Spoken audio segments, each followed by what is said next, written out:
titled Does Object Play Facilitate Tool Use? Answer via field experiments in Balinese long-tailed macaques.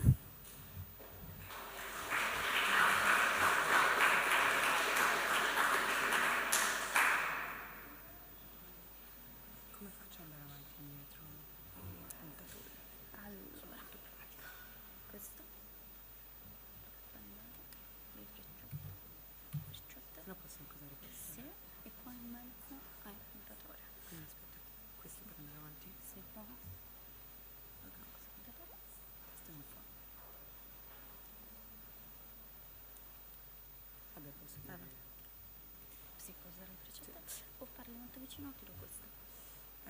Non credo, vai, che mi muovo.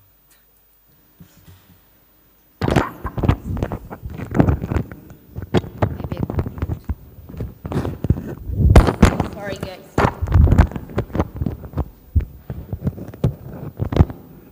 Funziona? Sì. Can you hear me? Yeah. Cool. Okay. So let's look at this. Okay, hi there, good morning. My name is Camilla, and today I'm going to present you some of the results of my PhD on the relationship between object play and tool use in Balinese long-tailed macaques. So imagine how your life would look without tools. Perhaps many of you, myself in the first place, do not use any of these tools on a daily basis. But as academics, imagine how your life would look without these tools. Well, tools are absolutely essential in our lives and are pivotal for human existence. So the question is, how do we learn to use tools? Many theories have been proposed, and a prominent one holds that tool use progressively emerged as a result of playing. So if you imagine a baby playing with object and banging the object on the ground, you may think that it's playfully practicing using the toy as a tool. And this is exactly what the affordance learning theories says. By playing with objects, we learn their properties and potential for action, aka affordances, and can later apply this knowledge to new tasks involving similar objects as tools. And why is object play so special? Well, because of the variability of action associated with play and the fact that it's displayed in a pressureless environment and in a context that doesn't really have an immediate goal. So the individual can focus on the objects rather than the task. And the affordance learning theories has gained support both from developmental and cognitive psychology, meaning that there are evidence from preschool children and non-human animals showing a facilitatory effect of object play in later expression of tool use. However, results are a little bit contrasting, and there is a problem with that, especially with studies in non-human animals. All of these studies have been conducted in laboratory and captivity. And there are some potential limitations with this fact. First of all, it's the phenomenon known as captivity bias, so the fact that captive animals regularly outperform wild counterparts, including in tool use tasks, and potential problem with ecological validity of these studies, as often the environment that is given to these animals, it's really different and it doesn't mirror how these animals learn to use tools in the wild. So here is where I come in. I study stone handling behavior in Balinese long-tailed macaques. And stone handling is a form of object play that is expressed by several macaque species and is socially learned and culturally transmitted, which means that not every population of the species that engage in stone handlings engage in this activity. Stone handling is a great candidate to test the validity of the affordance learning theory and the relationship between object play and tool use for several reasons. First of all, it comprises a large variety of stone-directed action from which tool use can emerge. Second, it shows a high degree of inter-individual variation, with monkeys actually displaying strong individual preference for certain action, meaning that they have stone handling profile. So in the bottom left, you can see a monkey that preferentially pounds stones on the ground as part of his stone handling activity, and on the right, you can see a monkey that prefers to rub stones on the ground. In my research, we found evidence that, at least in the sexual domain, stone handling action, so playful action, may have been transformed into tool use in a form of tool-assisted masturbation in these monkeys. And although this population does not regularly engage in tool use in a foraging context, there are wild coastal populations living in islands that customarily use tools to extract seafood from shells, which means that these populations have the cognitive capacity to express tool use in a foraging context. So in these studies, we conducted a series of field experiments to test whether an individual stone handling profile, that is the way they play, would predict the solution of food-baited puzzle boxes that require the use of stones in an instrumental way to be operated. So we focused on 2 stone handling profiles and associated boxes. The first one is the dropping stone handling profile that involved all the actions that require to hold and then release a stone. So for example, actions like pick and drop and inserting a stone into a bottle. Bottles are locally available at the field where I work because there are a lot of tourists, and in this activity, monkey inserts stone inside the bottle and then release it, and they go on and on. So for the box we designed, the solution can be gained by inserting a stone into the hole that will collapse the platform and release the food reward. And the second profile we focused on is the percussive stone handling profile that included all the action that required to exert a vertical percussive action onto a surface. So actions like pounding a stone on the ground or slamming it. And for the box, the way to solve it is to crack the lid, which is disposable and made of cement and gets replaced every time. So, according to the affordance learning theory, we predicted a covariation between an individual stone handling profile and its likelihood to solve the foraging task. Specifically, we predicted that individuals with a higher dropping stone handling profile would be more likely to solve a dropping box than individuals with a lower dropping stone handling profile. And the same would apply for the percussive box. Of course, the relationship is not as straightforward, so in our analysis, we included individual attributes like age, sex, and rank, and importantly, we included whether prior witnessing had an effect on the solution. These monkeys were tested in their environment, so social influences might have played a role, and we controlled for that. Because participation was voluntary, we checked for an equal distribution of trials, different box type, and possible disturbance that they would have during their trials. So we conducted our study at the Sacred Monkey Forest in Ubud, Bali, Indonesia. This monkey lived in a forested area and is surrounded by human settlement, so they are urban dwelling, free-ranging, but provisioned with food. Here you can see one of the boxes in its experimental area, and in the orange circles, I've highlighted some stones that were scattered inconspicuously to make sure that there was availability of suitable stones to solve the task. We sampled 140 individually identified monkeys, and we used a method that actually Hannah talked about, network-based diffusion analysis, which is a powerful tool because by using social network, it allows to check whether the solution of the box actually comes from social as opposed to asocial learning. And it not only tells you whether social learning is more likely, it actually tells you the percentage of events that are attributable to social versus asocial learning. And it also checks whether different individual attributes like age and sex contribute in explaining learning. The only caveat with that is that network-based diffusion analysis only look at the first production of, in this case, the solution of the box or behavioral innovation. So we wanted to see what would happen beyond first production, and so we also conducted a series of Bayesian multi-level modeling to check the contribution of these different variables beyond first production. For our result, out of 140 individually identified monkeys, we had 21 solvers, so only 15% of the individual actually solved the box. And individuals were more likely to solve the dropping box than the pounding box, and I'm going to show you how a successful clean trial looked like. So on the left, you have the dropping box.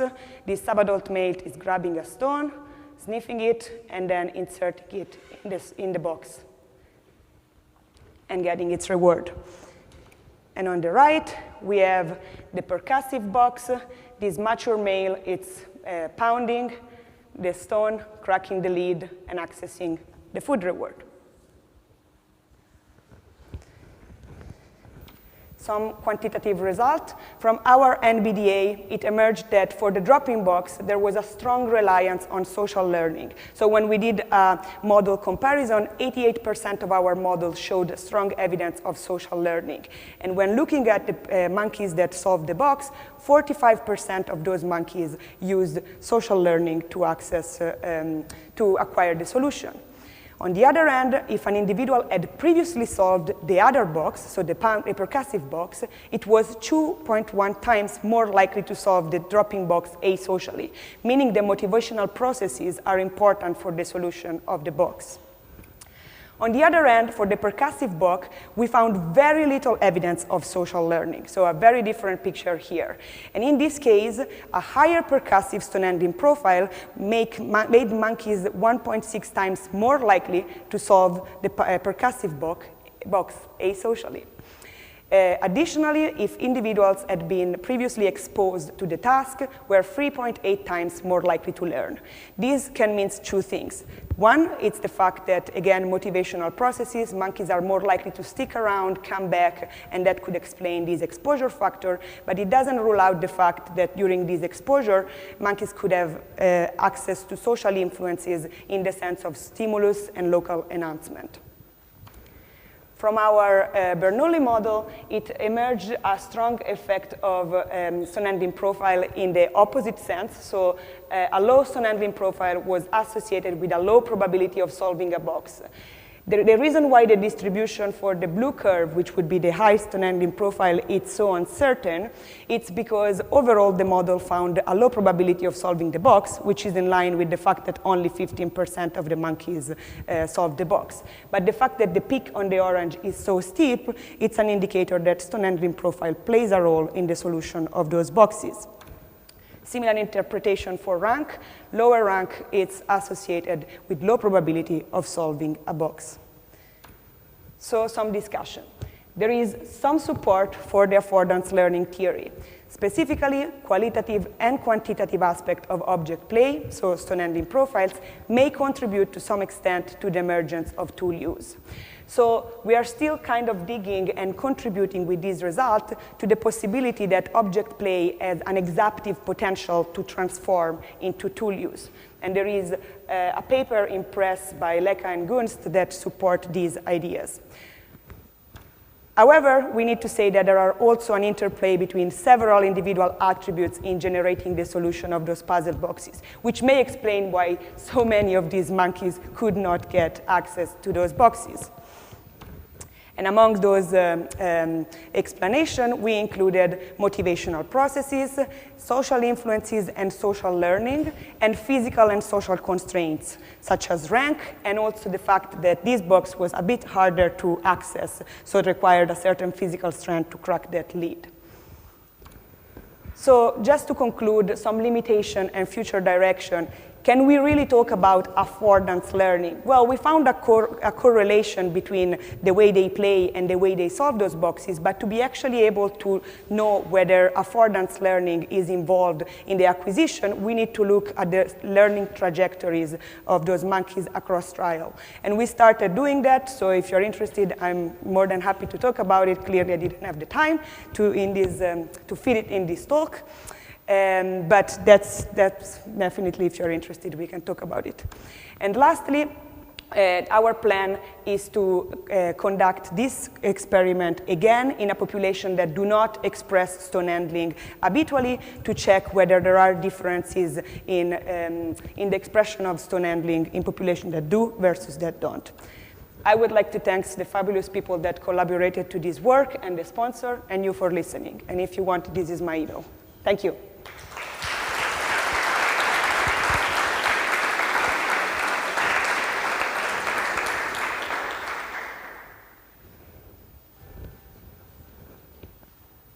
So thank you, Camilla. I would like to work in Bali too. And there are some questions for you, maybe? Over there.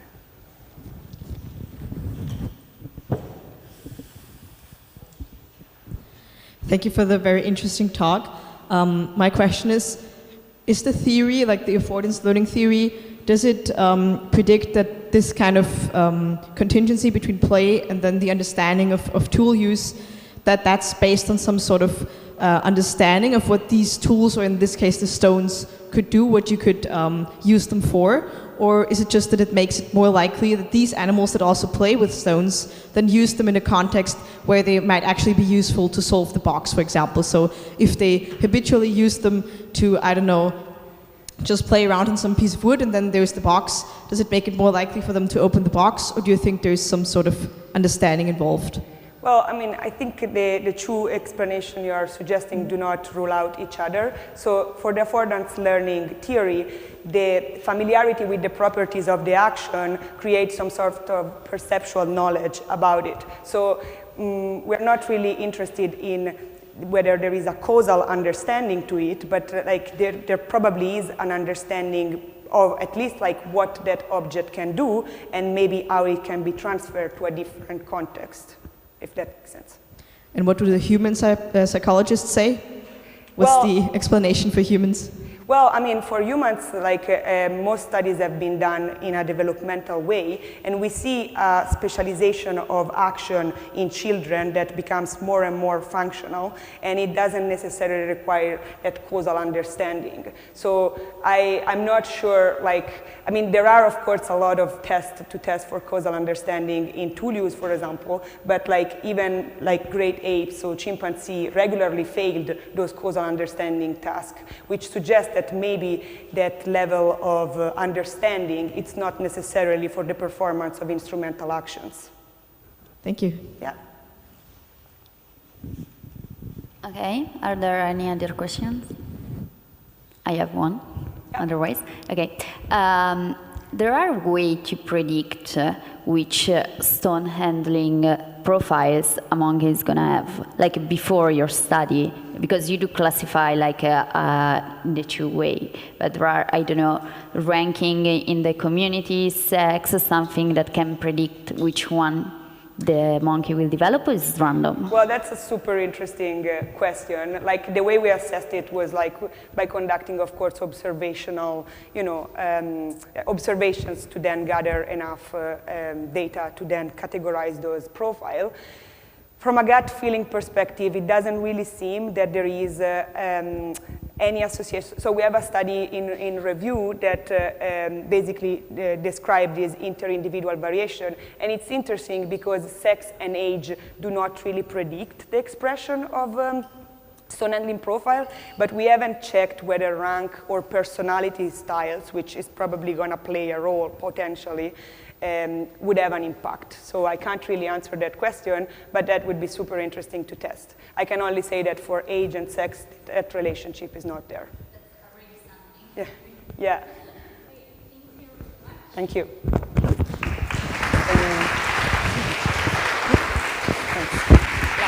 Prego.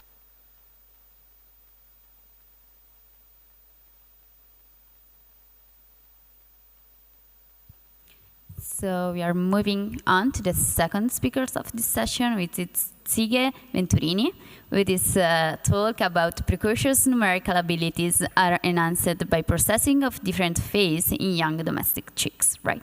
Yes.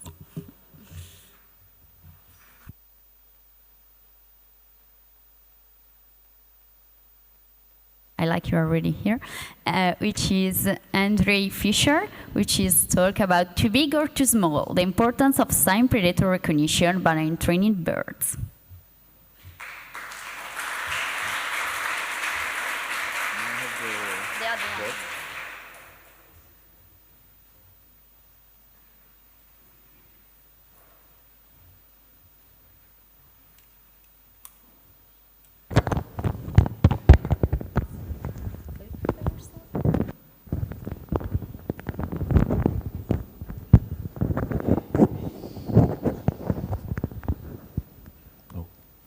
Am I?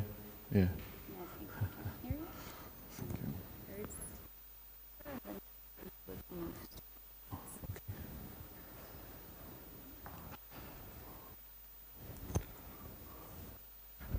So, say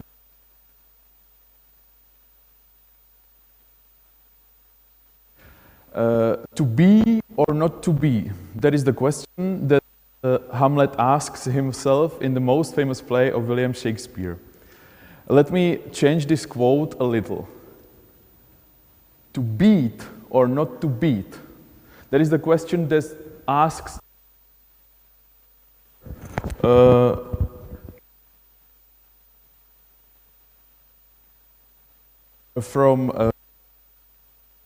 and he needs to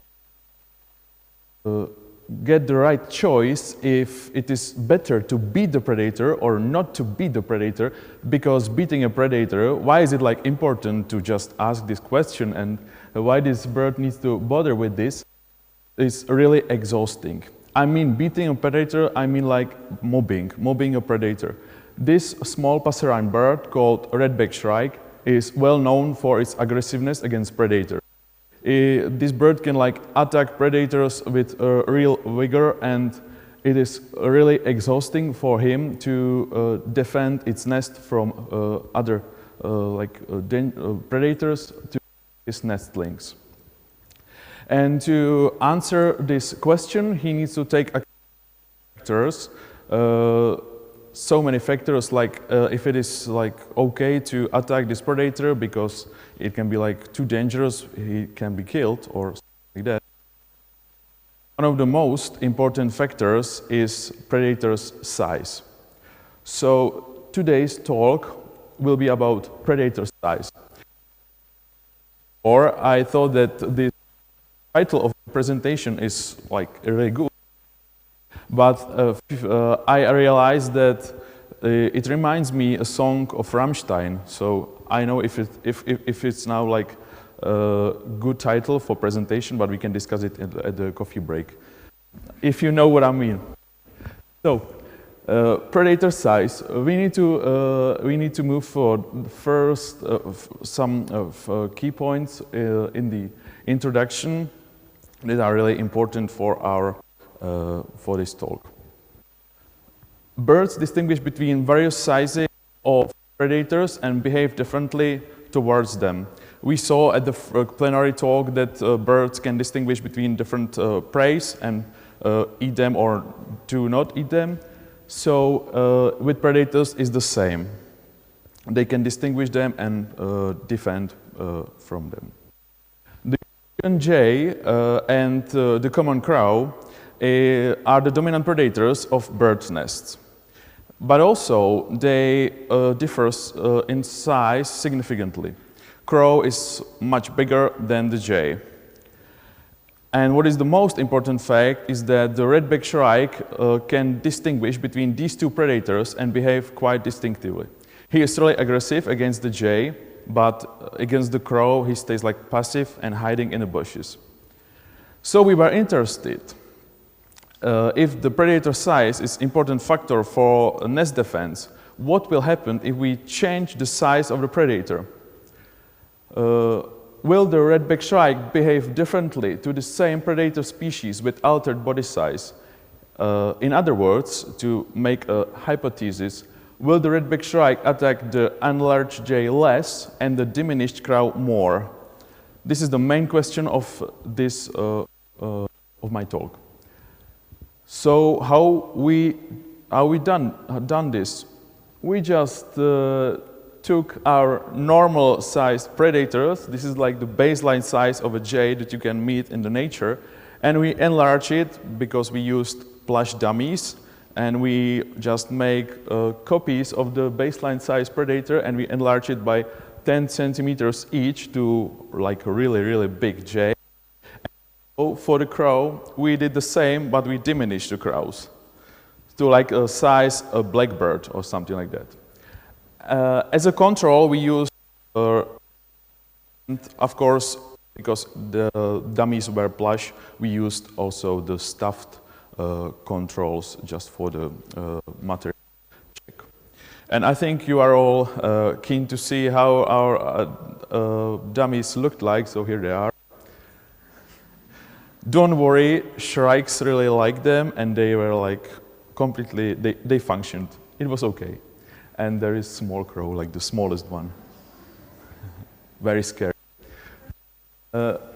And just to get you an idea where our experiments were conducted, it was like in the Czech Republic, in the western part. I hope that you know Prague, our capital city. And like specifically, it was near Karlsbad, Karlovy Vary, maybe some of you know. And it was like in the many places where shrikes are nesting. So it was a real like field experiment with so much fun and thorns and ticks and sun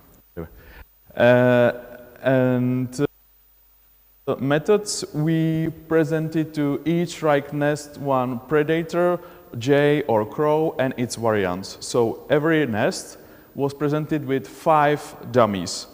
Baseline size predator, 2 modifications, and staff control, and a pigeon.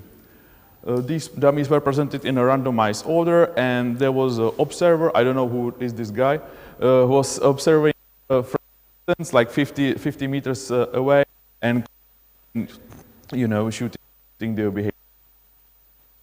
The dummy was there for 20 minutes. There was a 1-hour pause that suit, feed, as they. So, what were the behaviors that we were interested for? You need to, because this is important. This, I think we needed to see it one more time.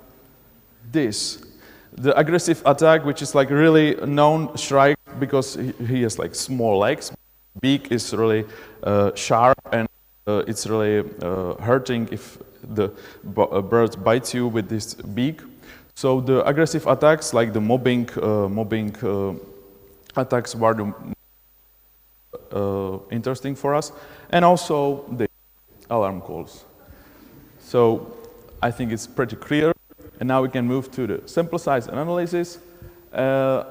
We used linear models, and we code the videos in a Boris software.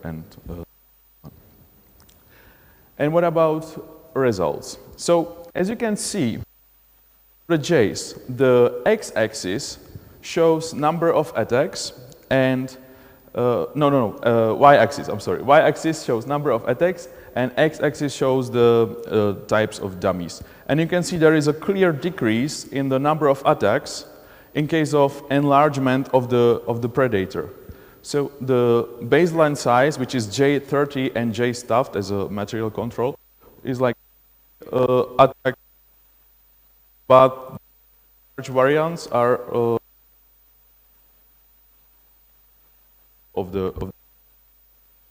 he was like afraid of the size. So,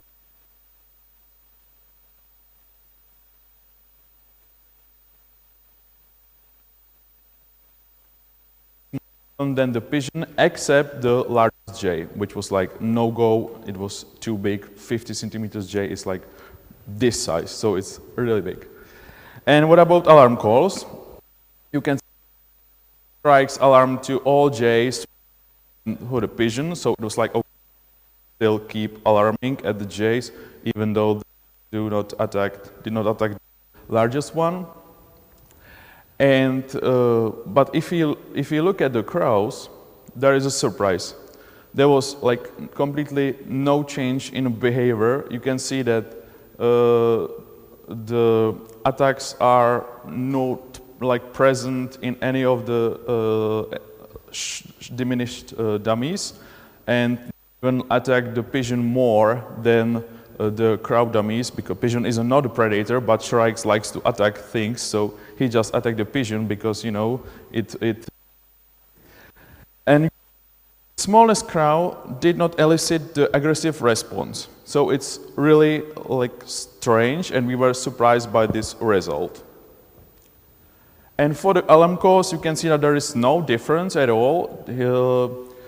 Shrike just alarmed indiscriminately to all of the presented dummies. So to conclude, the shrike from the predator species itself, you can see it in the J experiments that there was a decrease with respect to the size. size is not the only factor that affects birds' intensity of aggression. In the crow experiments, that even though we change the predator on a small black bird, nothing happened at all. So to answer the main question, does the red-backed shrike behave differently to the same predator species with altered body size? Well, yes, but actually no. We need to look at more factors that influence the decision to be aggressive, to defend the nest with such aggressiveness, and we will maybe understand why the crows are the big problem. With that, I want to thank you for your attention, and I'm looking forward to your questions.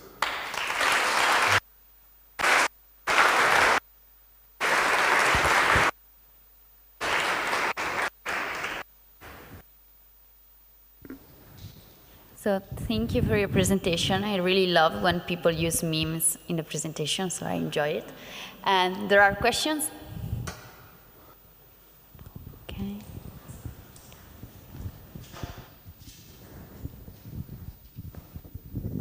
Thank you for the presentation. Just one of my question, it's about the exposure of your predators. Did you do all in the same days? Like I saw that you do 21 hours pose and then another time.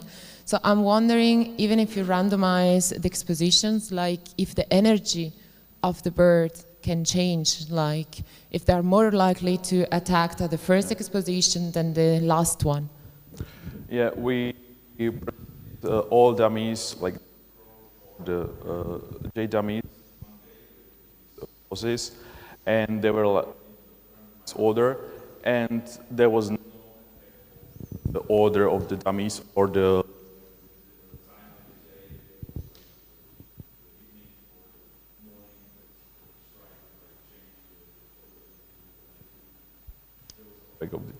Okay, and the second question is more, so you discovered that the size doesn't really have an effect.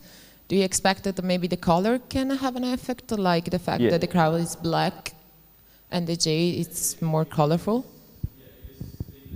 Look into, because the black, I don't know, symbol of death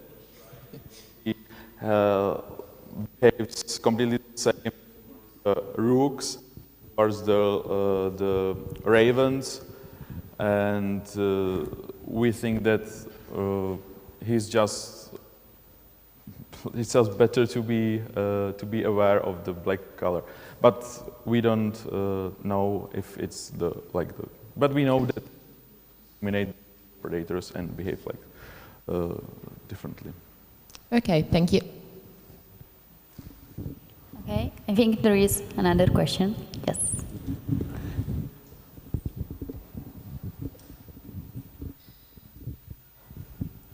Hi, yeah, interesting talk. I was just wondering, so, I mean, obviously they would be more scared of the crows because they are just behaving more aggressively, just in general.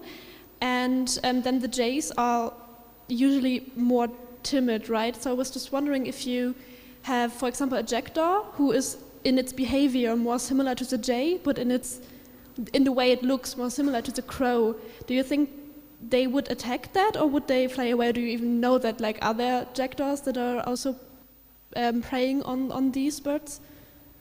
Yeah, great question, thank you. I think that the difference between, I don't know if there is some, like, research this, that crows are like more and jays are not. We thought that the size is the answer, because just they're a bigger danger, and that if we size there is no change at all. Well, I think it could be, as you said, maybe the behavior of the predator, which we should, like, observe the behavior of the predator, and then we can, like, understand the crow is a real, if you either just push it away with some, for example, in the kestrel.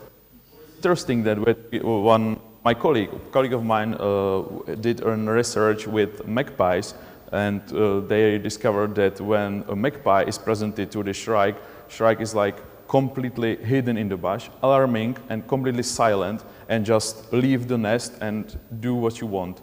Even if we presented a jay or a kestrel in front of the nest and then far away a magpie, Shrike just stopped and he is so afraid of magpie, and we think that magpies are bastards. That's the reason. But as you said, maybe it's just the behavior that they are so aggressive than the other ones. Thank you. That's very interesting. Thank you. Okay. Me could. Okay. Yeah. There is also another. Hi, mine is more of a curiosity than a question. Have you considered in your future study to use a moving puppet instead of still one? Because I think even if, like, my thought would be, even if the predator is smaller, if it keeps moving and coming near me, it's more a dangerous predator than a one that keeps still in the distance and doesn't move. I understand that we some 3D modeled robotic predators. There is some research done about this, and one friend of mine did research with the just flying over the pigeons away. So it's like a drone. It's cool. But I think we use just perching predator, which is like sitting in front of the nest or something near the nest and just looking at the nest, like looking at the nestlings. And shrikes always discover these perching predators. They just are sitting calmly with no movement, and they want to caught predator before anything could happen. If the predator would move, I would know it's a problem. The strategy of wait, if you are discovered, that's the advantage of the defender. If he discover the predator that he's sitting and perching with no movement, so we thought that we will simulate the situation of perching predator, just looking where this predator will go. But predator with motion would be maybe one of the ways. Thanks. Thanks. Okay, I think we have time for one last question over there. Thank you. I think my question is related to the last one. Have you ever considered using chicks instead of adult? Because maybe the appearance is slightly different, but maybe it's easier to use chicks because they are smaller, but similar to the adult one. You mean like predator chicks? Yeah, exactly. Wow. Yeah, because I'm thinking about peacocks that are very, very big. Yeah. But when they are chicks, they are smaller, very smaller. So I'm thinking about this kind of species that grow a lot in becoming adults. Yeah, that's a good idea. We can use chicks, but I don't know if we want to use those dinosaurs, because I saw a chick of a magpie and it's horrible, disgusting, Dinosaur oh my God, it's so strange. But to the size, we choose this one. Yeah. Okay, thank you all. If you have more questions, feel free to join the coffee break.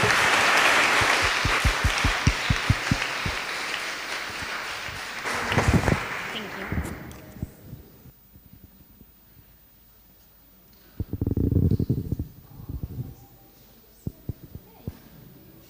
Okay, so this is the end of our third talk session, and then we can move on to coffee break. We are perfectly in time, so thank you all the speakers for that, and we will see you here back at 11:40, please.